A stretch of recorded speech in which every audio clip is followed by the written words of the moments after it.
નીલ city ક્લબના viral વીડિયોનો વિવાદ વધુ વકરી રહ્યો છે। ફિલ્મી ગીતોના વાયરલ વીડિયો મુદ્દે હિન્દુ સંગઠને પોલીસમાં અરજી આપી છે।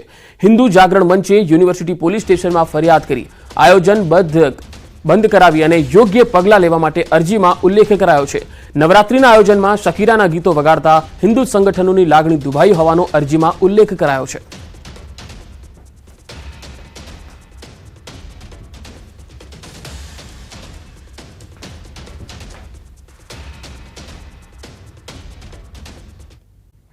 છોટરાયજીના ભક્તો માટે ડાકોર મંદિર કમિટીએ મહત્વનો નિર્ણય કર્યો છે।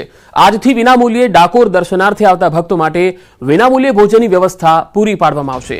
ડાકોર દર્શનાર્થે વધારતા ભક્તો વિનામૂલ્યે ભોજન પ્રસાદી લઈ શકશે। રણછોડરાય મંદિર નજીક આવેલી ગૌશાળા પાસે યાત્રી નિવાસ નીચે ભોજનની વ્યવસ્થા કરવામાં આવી છે। હજારોની સંખ્યામાં ભક્તો ભોજન પ્રસાદીનો લાભ લઈ શકશે। મંદિર પ્રશાસન દ્વારા ભોજન પ્રસાદની વ્યવસ્થા કરવામાં આવતા કોઈ ભક્તો હવે ભૂખ્યા નહીં રહે।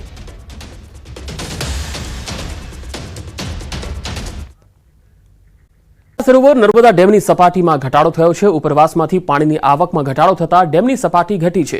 નર્મદા ડેમની સપાટી 138.57 મીટરે પહોંચી। ઉપરવાસમાંથી 2984 ક્યુસેક પાણીની આવક નોંધાઈ, જેની સામે 45,000 ક્યુસેક પાણીની જાવક નોંધાઈ છે। નર્મદા ડેમ સંપૂર્ણ ભરાઈ જતા ગુજરાતમાં માથીથી પાણીનું સંકટ ટળી ગયું છે। આવનારા 2 વર્ષ સુધી સિંચાઈ અને પીવાનું પાણી નર્મદા ડેમમાં સંગ્રહ થયું છે। એસઓજી પોલીસે પાર પાડ્યું મિશન કાશ્મીર। 19 વર્ષથી નાર્કોટિક્સના ગુનામાં ભાગતા ફરતા આરોપીની ધરપકડ કરી લેવાઈ છે। જી હા, કાશ્મીરના અનંતનાગમાંથી કુખ્યાત ડ્રગ્સ માફિયા નિશાદ અહેમદ ગુલામ નબીની ધરપકડ કરી લેવામાં આવી। સુરત એસઓજીએ સ્પેશિયલ ટીમ બનાવી અને આ ટીમે સુરતથી 1800 કિલોમીટરનું અંતર કાપી જમ્મુ કાશ્મીરના અનંતનાગમાંથી આરોપીને પકડી લીધો છે। વર્ષ 2006માં આરોપીએ 10 કિલો કરતા વધુ ચરસ ગુજરાતના સુરતના વેપારીને વેચાણથી આપેલું હતું। આ ગુનાનો ભેદ પોલીસે ઉકેલી લીધો છે। આરોપી અફઘાનિસ્તાન અને પાકિસ્તાનમાંથી ડ્રગ્સ મંગાવતો હતો।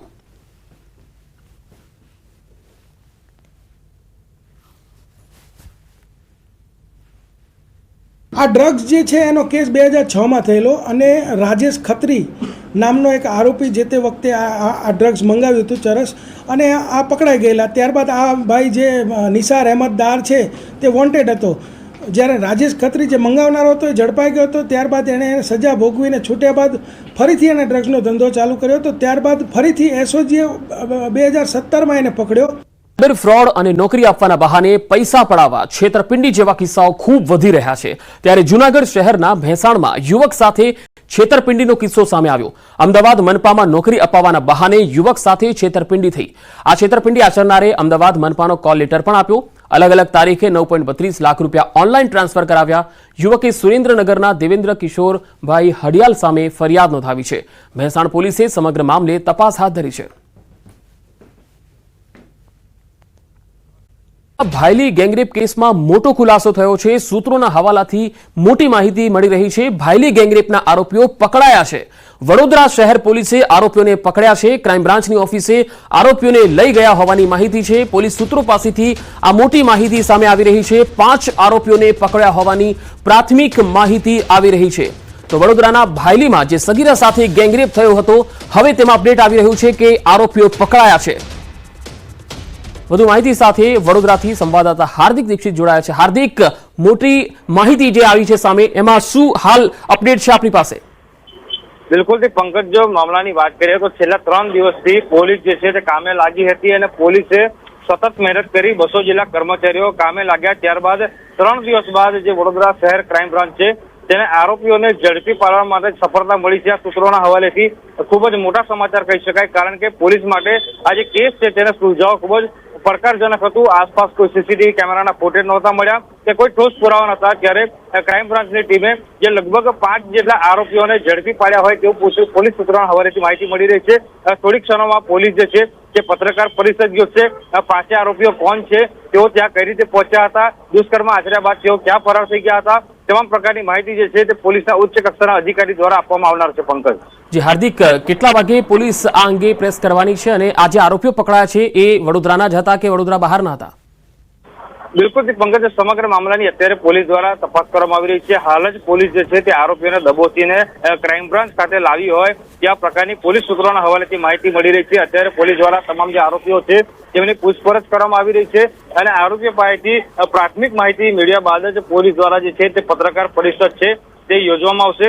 ઉલ્લેખનીય બાબત છે કે અત્યાર સુધી પોલીસે અસંખ્ય લોકો જે છે તેમની પૂછપરછ કરી છે. લગભગ 15 થી વધુ શકમંદોની પૂછપરછ કરી હતી, પરંતુ તેમાં પોલીસને સફળતા નથી મળી.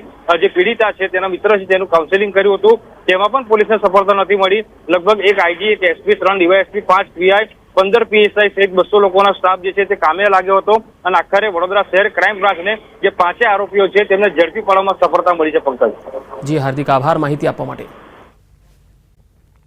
સુરતની સારોલી પોલીસે નકલી ચલણી નોટ સાથે 2 આરોપીને ઝડપી લીધા.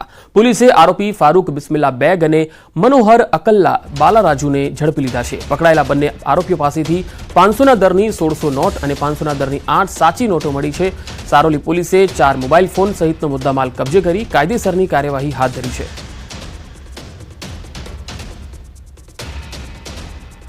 બનાવટી ચલણી નોટ સાથે 2 લોકો પકડાયા છે. આરોપીઓ પાસેથી 500ના દરની નકલી નોટો મળી આવી છે. સુરતમાં નકલી ચલણી નોટ સાથે આ બંને આરોપીઓને પકડી લેવાયા છે. નકલી નોટનો જથ્થો પણ કબજે કરવામાં આવ્યો છે. સુરેન્દ્રનગરમાં વધુ એકવાર ફાયરિંગની ઘટના બની. વઢવાણમાં કોઠારિયા રોડ પર ફાયરિંગની આશંકા 2 થી 3 રાઉન્ડ ફાયરિંગ થયાની માહિતી છે. ગત સમયથી જમીન અંગે બંને પક્ષ વચ્ચે જૂની અદાવત ચાલતી હોવાની ચર્ચા છે. ફાયરિંગના બનાવમાં કોઈ જાનહાનિ નહીં, પરંતુ કારમાં ફાયરિંગ થયું હોવાની પ્રાથમિક વિગતો સામે આવી રહી છે. દૂધસાગર ડેરીના ચેરમેનની થોડી વારમાં ચૂંટણી થવાની છે. ચેરમેનની ચૂંટણીમાં પાર્ટીમાંથી સેન્સ બાદ અશોક ચૌધરી જ ચેરમેન પદે નિશ્ચિત મનાઈ રહ્યા છે. આજે પાર્ટીના મેન્ડેટ મુજબ ચેરમેન નક્કી થશે. ચૂંટાયેલા 15 ડિરેક્ટર, 3 સરકારી પ્રતિનિધિ, જિલ્લા રજિસ્ટ્રાર, ફેડરેશન અને એમડી મળી 21 સભ્યોનું બોર્ડ હોય છે. એક સભ્યનું અવસાન થયું હોવાથી 20 સભ્યોની ઉપસ્થિતિમાં ચૂંટણી યોજાશે. થોડી વારમાં બોર્ડ રૂમમાં ચૂંટણી થશે. 23 વર્ષની ઉજવણી સુરતમાં પણ થઈ રહી છે. ઐતિહાસિક વ્યક્તિ તરીકે પીએમ મોદીને યાદ કરવામાં આવશે. કેબિનેટ મંત્રી CR પાટીલે આપ્યું છે નિવેદન. દેશ અને દુનિયાને બતાવ્યું વિકાસ કઈ રીતે થાય.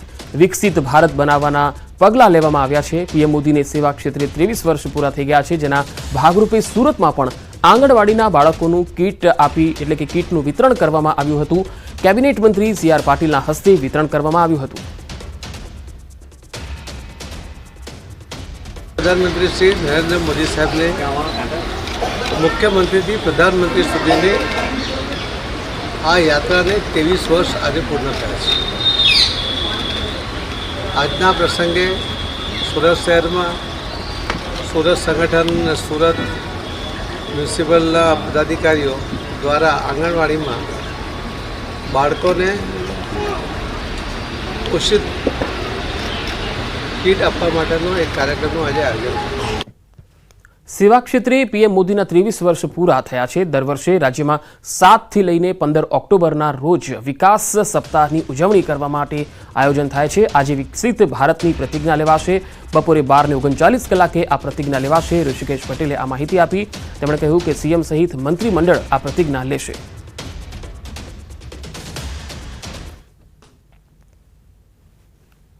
દેશ અને ગુજરાતમાં 21મી સદીની સ્વર્ણિમ સવાર ગુજરાતથી પડી. 7 ઓક્ટોબર 2001ના રોજ આદરણીય પ્રધાનમંત્રી અને એ વખતના આપણા મુખ્યમંત્રીશ્રીએ જ્યારે ગુજરાતનો હવાલો સંભાળ્યો, એ વખતે વિકાસની રાજનીતિ અને વિકાસની રાજનીતિ સાથે 21મી સદીના ભારતની કલ્પના સાથેનો ઉદય એ ગુજરાતથી થયો. લોકોને અવેરનેસની સાથે વિકાસ સાથે જોડવાનું કામ અને તમામ દિવસોએ નવી નવી થીમેટિક સ્કીમ ઉપર, થીમેટિક યોજના ઉપર સમગ્ર ગુજરાતને આંદોલિત કરવાનો આદરણીય ભૂપેન્દ્રભાઈએ નિર્ણય લીધો છે.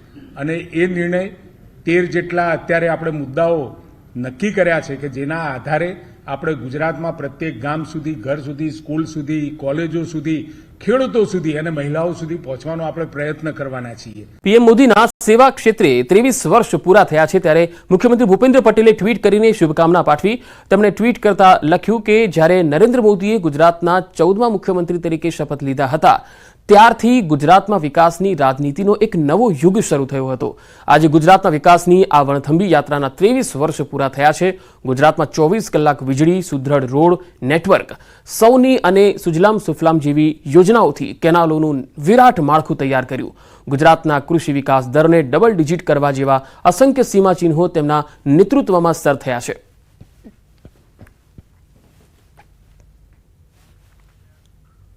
જાહેર જીવનમાં 23 વર્ષ પૂરા થતા કેન્દ્રીય ગૃહમંત્રી અમિત શાહે સોશિયલ મીડિયા પર ટ્વીટ કર્યું. તેમણે પોસ્ટમાં લખ્યું છે કે આજે વડાપ્રધાન નરેન્દ્ર મોદીએ મુખ્યમંત્રી અને વડાપ્રધાન તરીકે જાહેર જીવનમાં 23 વર્ષ પૂરા કર્યા છે. વ્યક્તિ પોતાનું સમગ્ર જીવન રાષ્ટ્રહિત અને જનસેવા માટે કેવી રીતે સમર્પિત કરી શકે છે, આ 23 વર્ષની સાધના એ અનન્ય સમર્પણનું પ્રતીક છે. આ 23 વર્ષની સફર સામાજિક જીવન જીવતા લોકો માટે જીવંત પ્રેરણા છે. મારા માટે સૌભાગ્યની વાત છે કે હું મોદીજીની આ મુલાકાતનો સાક્ષી બન્યો છું. મોદીજીએ બતાવ્યું છે કે કેવી રીતે ગરીબ કલ્યાણ, વિકાસ, રાષ્ટ્રીય સુરક્ષા અને વૈશ્વિક ઓળખને મજબૂત કરવાનું કામ સમાંતર થઈ શકે છે. સમસ્યાઓને ટુકડાઓમાં જોવાને બદલે તેમણે દેશ માટે સર્વગ્રાહી ઉકેલનું વિઝન રજૂ કર્યું. 23 વર્ષ સેવા અને સમર્પણ પૂર્ણ કરવા પર હું મોદીજીને અભિનંદન આપું છું, જેઓ દેશ અને દેશવાસીઓને રોકાયા વિના, થાક્યા વિના અને પોતાની પરવા કર્યા વિના સમર્પિત છે.